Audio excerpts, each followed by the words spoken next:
ಇನ್ನು RSSನ ನಿರ್ಬಂಧ ವಿಚಾರಕ್ಕೆ ಸಂಬಂಧಪಟ್ಟಂತೆ HD ಕುಮಾರಸ್ವಾಮಿ ಕೂಡ ಮಾತನಾಡಿದ್ದಾರೆ. ಯಾವುದೇ ಕಾರಣಕ್ಕೂ RSSನ ನಿಷೇಧ ಮಾಡೋದಕ್ಕಾಗೋದಿಲ್ಲ, ಕೇವಲ ಘೋಷಣೆ ಮಾತ್ರ ಮಾಡಿದ್ದಾರೆ ಅಂತ ಹೇಳಿ HD ಕುಮಾರಸ್ವಾಮಿ ಟೀಕೆ ಮಾಡಿದ್ದಾರೆ.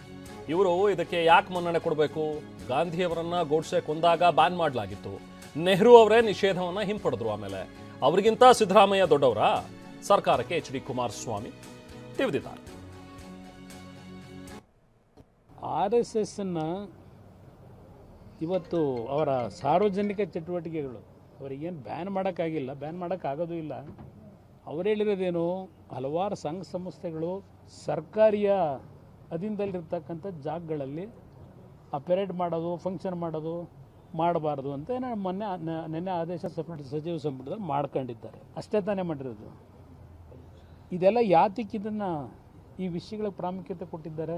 ಕೇವಲ ರಾಜಕೀಯದ ಬಂಡವಾಳಕ್ಕೆ. ಒಂದೊಂದು ಪಕ್ಷಗಳು ಒಂದೊಂದು ರೀತಿಯಲ್ಲಿ ಇಂಥ ವಿಷಯಗಳೇ ಸಾಕು, ಅವರಿಗೆ ಅಭಿವೃದ್ಧಿ ಬೇಕಿಲ್ಲ. ಇದರ ಅವಶ್ಯಕತೆ ಏನಿದೆ?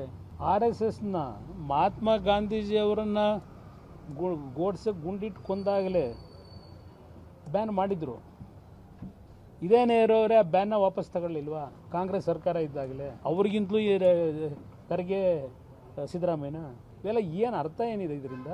ಇದು ಒಟ್ಟಾರೆ ಸಮಾಜದಲ್ಲಿ ಸಂಘರ್ಷಗಳು, ಸಮಾಜದಲ್ಲಿ ಒಬ್ರಿಗೊಬ್ಬರಿಗೆ ವಿಶ್ವಾಸದ ಕೊರತೆ ಮೂಡಿಸ್ತಕ್ಕಂಥದ್ದು ಮತ್ತು ಸಾರ್ವಜನಿಕರನ್ನ ದಾರಿ ತಪ್ಪಿಸಿ ಇವ್ರ ತಪ್ಪುಗಳನ್ನು ಮುಚ್ಕೊಳ್ತಕ್ಕಂಥದ್ದಕ್ಕೆ ಈ ಸರ್ಕಾರ ಇಂಥ ವಿಷಯಗಳಿಗೇ ಕಳೆದ 2.5 ವರ್ಷದಿಂದ ಇದಕ್ಕೆಲ್ಲ ಕಾರಣ ಈ ಸರ್ಕಾರ. ಇನ್ನು ನಿರ್ಬಂಧ ಕೇವಲ RSSಗೆ ಮಾತ್ರ ಅನ್ವಯ ಅಲ್ಲ, ಕೇವಲ RSSಗೆ ಮಾತ್ರ ಇದನ್ನ ಅನ್ವಯಿಸೋ ರೀತಿಯಲ್ಲಿ ಏನು ಕಾನೂನನ್ನ ತಂದಿಲ್ಲ ನಾವು ಅಂತ ಹೇಳಿ ಮೈಸೂರಿನಲ್ಲಿ CM ಸಿದ್ದರಾಮಯ್ಯ ಹೇಳಿದ್ದಾರೆ. ನಾವು ಎಲ್ಲಾ ಖಾಸಗಿ ಸಂಘ ಸಂಸ್ಥೆಗಳಿಗೂ ಕೂಡ ಅನ್ವಯಿಸುವಂತೆ ರೂಲ್ನ ಪಾಸ್ ಮಾಡಿರೋದು, ಬರೀ RSSಗೆ ಮಾತ್ರ ಇದನ್ನ ನಾವು ಸೀಮಿತಗೊಳಿಸಿ ಏನು ಆದೇಶವನ್ನ ಕೊಟ್ಟಿಲ್ಲ. 2013ರಲ್ಲಿ ಬಿಜೆಪಿ ಸರ್ಕಾರನೇ ಈ ಆದೇಶ ಹೊರಡಿಸಿರೋದು. ಜಗದೀಶ್ ಶೆಟ್ಟರ್ ಅವರು CM ಆಗಿದ್ದಾಗ ಈ ಆದೇಶವನ್ನು ಕೊಟ್ಟಿದ್ದಾರೆ. ಬಿಜೆಪಿಯವರೇ ಮಾಡಿ ಇದೀಗ ವಿರೋಧ ಮಾಡ್ತಾ ಇದಾರಲ್ಲ ಅಂತ ಹೇಳಿ ಮೈಸೂರಿನಲ್ಲಿ CM ಸಿದ್ದರಾಮಯ್ಯ ಮಾತಾಡಿದ್ದಾರೆ. ಅವರೇ ಅವ್ರ ಕಾಲದಲ್ಲೇ ಚೀಫ್ ಮಿನಿಸ್ಟರ್ ಇರುವಾಗ ಅವರೇ ಮಾಡಿದ್ದು.